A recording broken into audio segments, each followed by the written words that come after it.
The Miami Dolphins fall to 6-3 on the season with a 21-14 loss to the Kansas City Chiefs in Frankfurt, Germany. We are talking about it in the immediate aftermath here on this episode of Locked On Dolphins. You are Locked On Dolphins, your daily Miami Dolphins podcast, part of the Locked On Podcast Network, your team every day.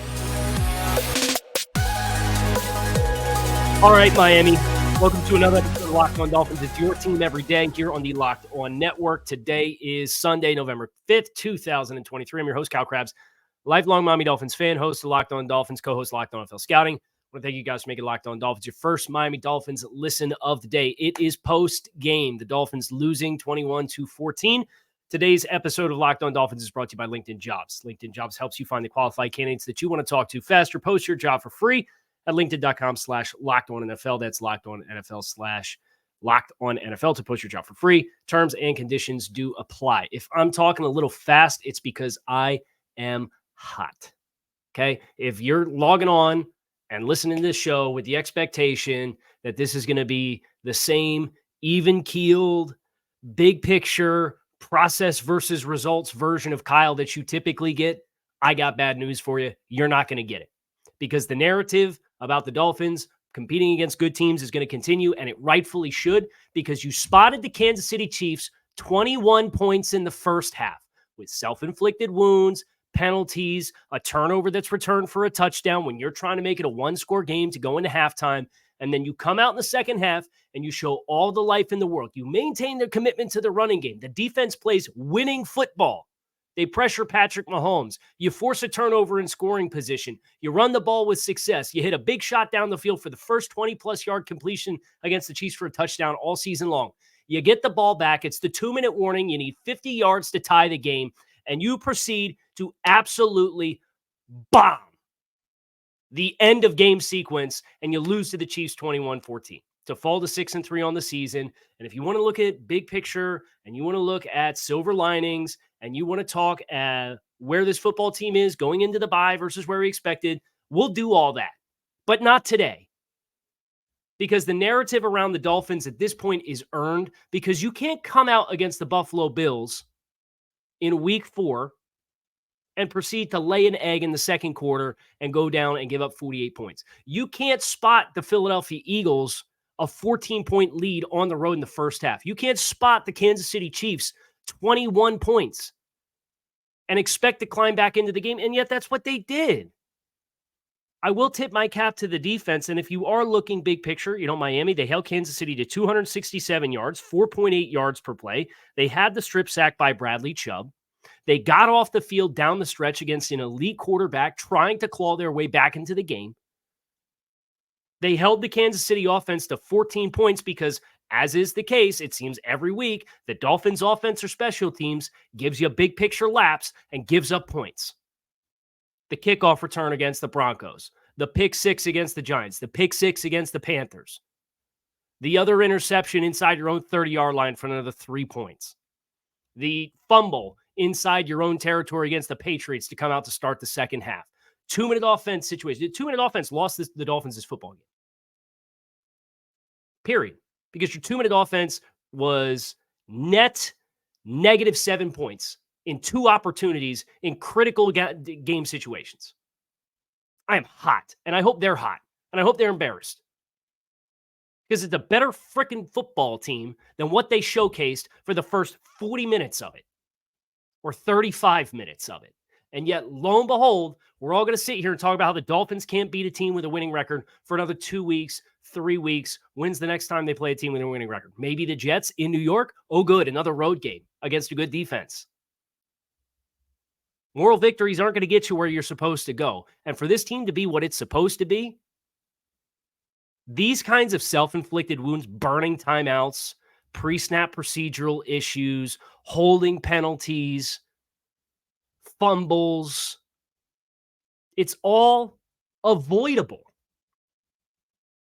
And that's the worst part about it. If you told me the Dolphins would have came out and they would have played a clean, closely contested game and lost by 1 score to the Kansas City Chiefs, you'd probably take it in stride a little bit. And I would be a little bit more of the some people find to be insufferable big picture process versus results version of myself that I usually am on this show. But you lost the game. Respectfully, the Chiefs didn't win the game. The Chiefs won the game. And credit where credit's due. Their opening script, Andy Reid masterclass.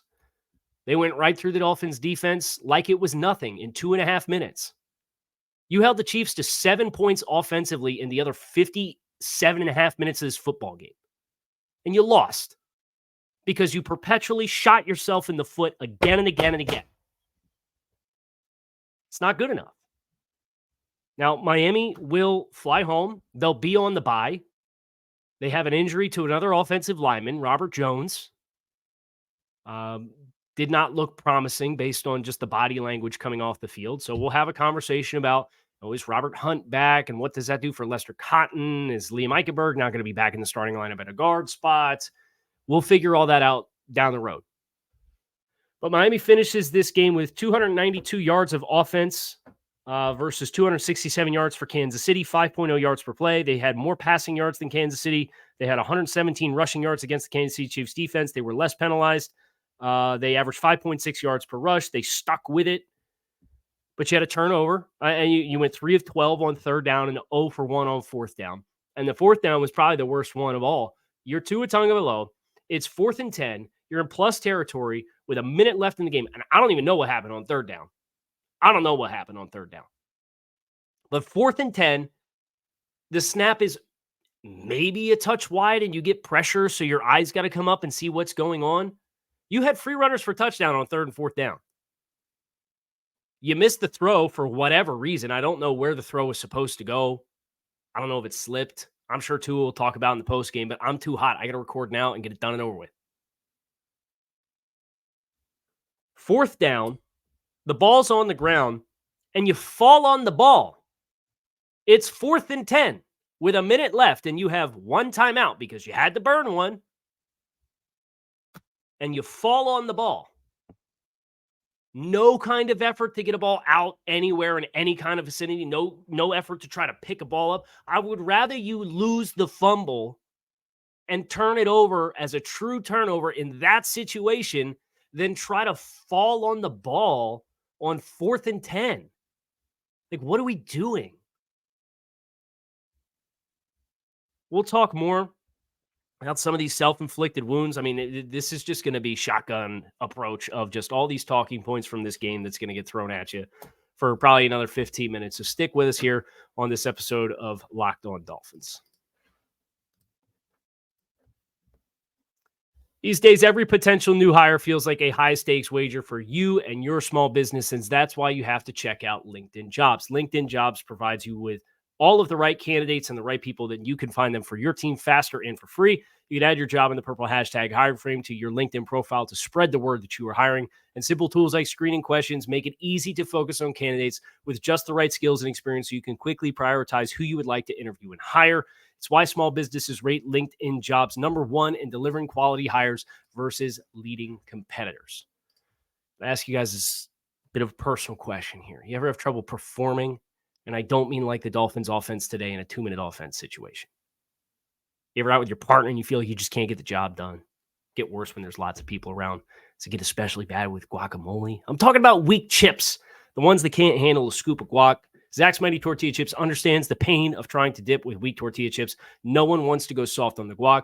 And unlike other chips, Zach's Mighty Tortilla Chips are literally built to dip because they're made the right way. They're cut from actual tortillas, so they're sturdy and delicious. Crisp, corny, organic, these chips will take your tailgate to the next level. Zach's Mighty Tortilla Chips are now available in Publix at sea salt, lime, and nacho flavors. You can find them in the deli section with the dips. So head on over to Publix, grab a bag of Zach's Mighty, and scoop that guac like the stud that you are.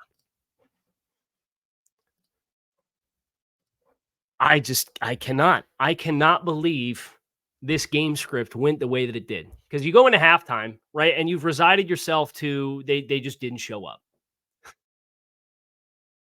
And then the game in the second half plays out the way that it does, and you walk away from the game with a 7-point loss, and you really stop to compartmentalize and think about all of the opportunities that were here. all of the drive-killing penalties that you had offensively. Now, the Chiefs were penalized 9 times for 69 yards, Miami 6 for 45. I would argue the majority of Miami's were less opportune and came at worse times.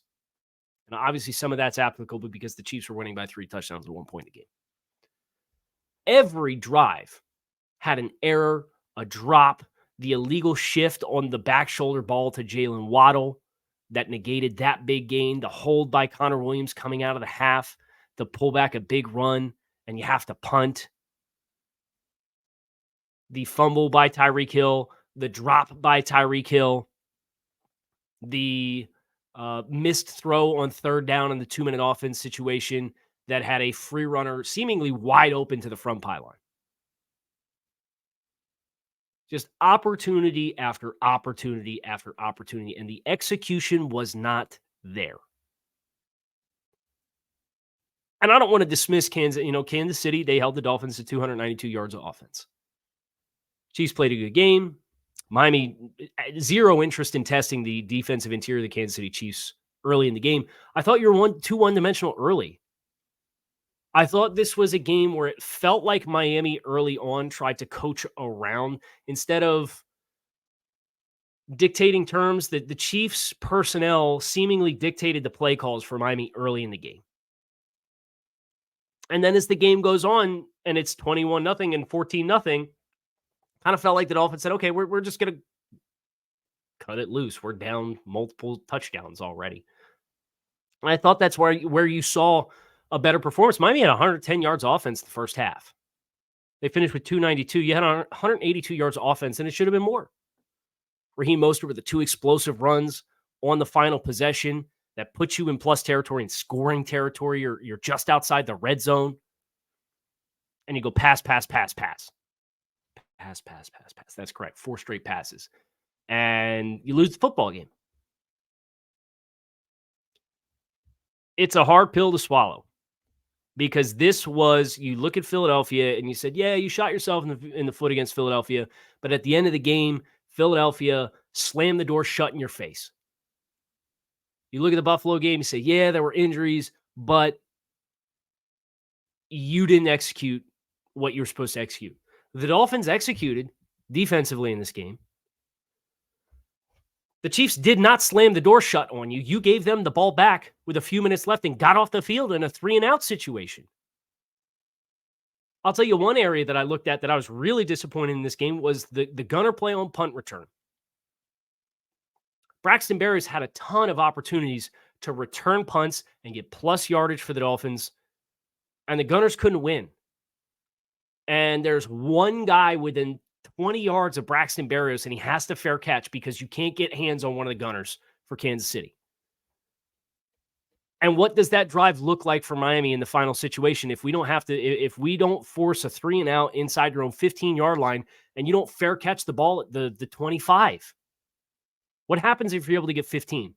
If you're able to get 15 yards and now you're all of a sudden you're at the 15-yard line instead of the 31 because of a punt return and you hit the same 2 runs, what does the play call look like? I guarantee you're not calling the same plays on the 15 that you're calling on the 31.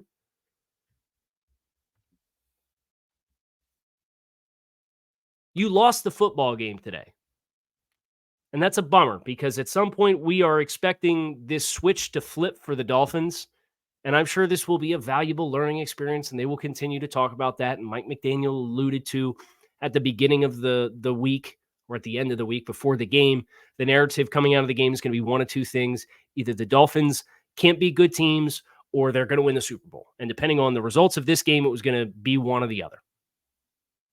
And the narrative, rightfully so at this stage, is going to be the Dolphins can't be good teams. But you didn't lose to the Chiefs because the Chiefs sufficiently beat you. You beat yourself.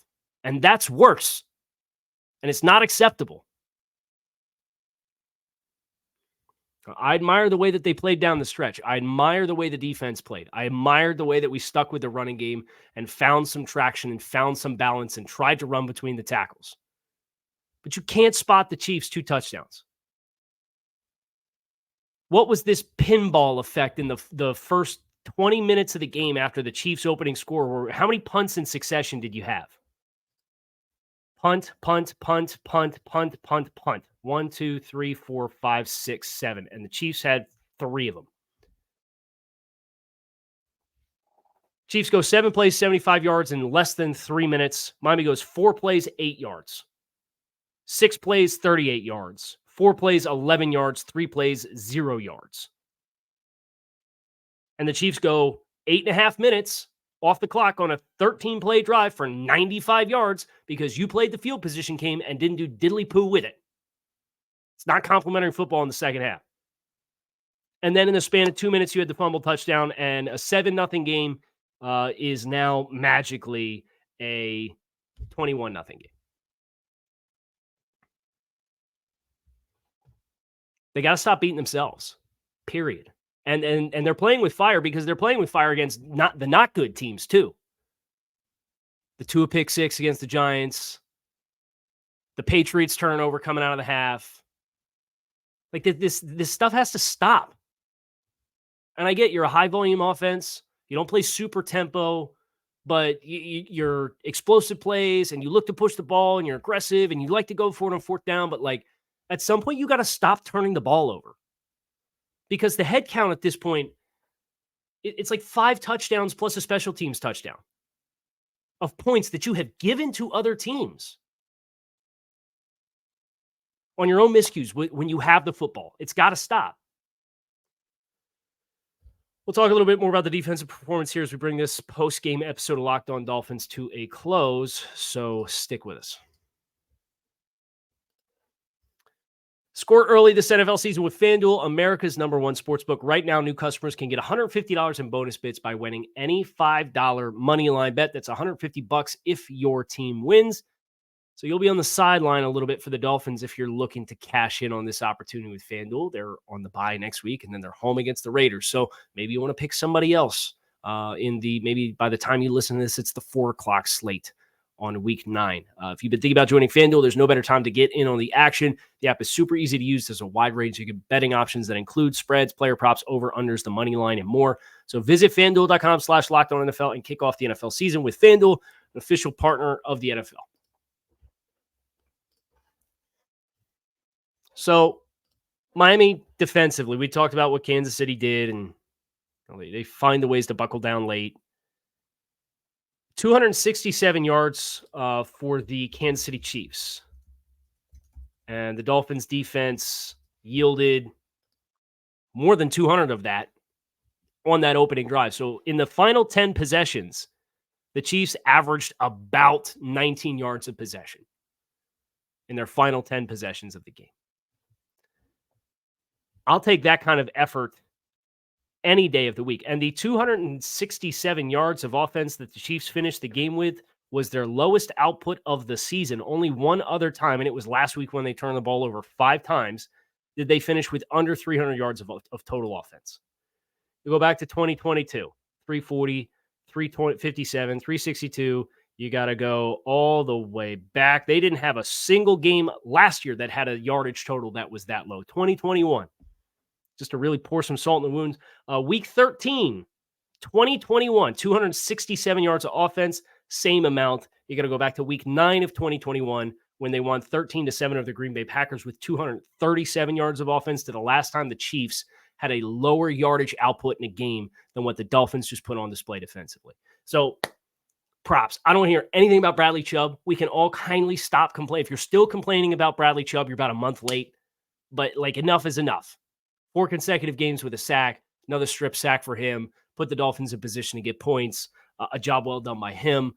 And there's ebbs and flows of every game, right? But Patrick Mahomes got uncomfortable. I thought the Dolphins did a really good job of plastering the moneymaker player, right? Travis Kelce targeted 4 times, 3 receptions for 14 yards. My fantasy team weeps, and I could not care less. Well, I could care less because the Dolphins didn't win the football game. You would have told me that Travis Kelce would have that for my fantasy team, and I know nobody cares about my fantasy team, and the Dolphins won. I'd be doing backflips out in the front yard right now.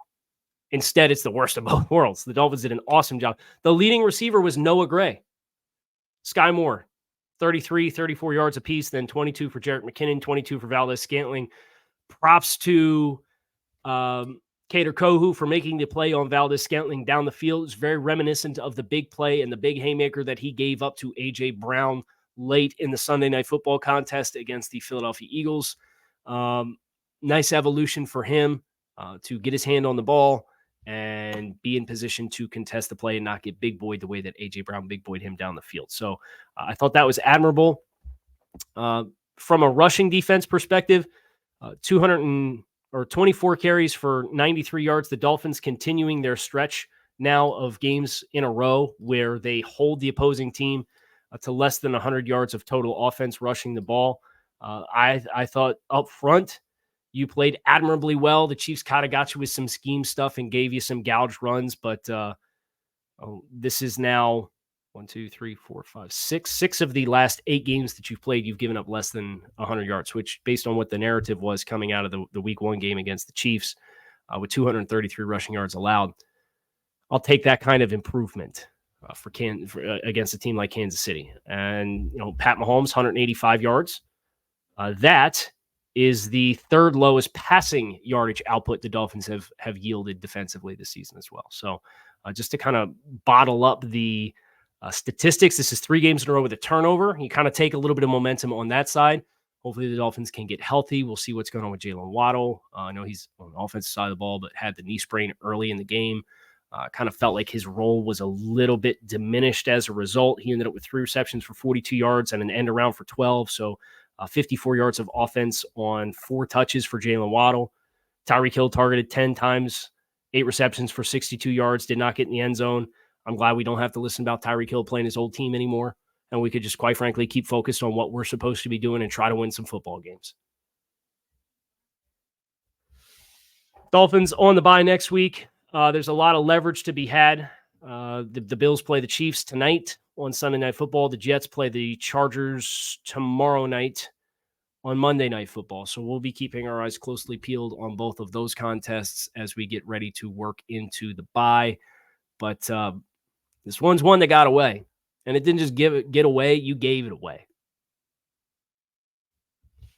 And I hope the Dolphins have a lot of conversations, do a lot of work on the flight home, ask themselves some hard questions, review the tape, figure out how we can stop shooting ourselves in the foot so that this team, when you get a chance later in the season to play another one of these kinds of games, you can get the execution where it needs to be to execute, get on the board, and give yourself a chance to win the football game. Because you could have told me 2-minute warning, down 7 midfield. I think everybody probably would sign up. But what happened after that was catastrophic. And it cannot be overlooked. And it cannot be ignored. And it has to be better.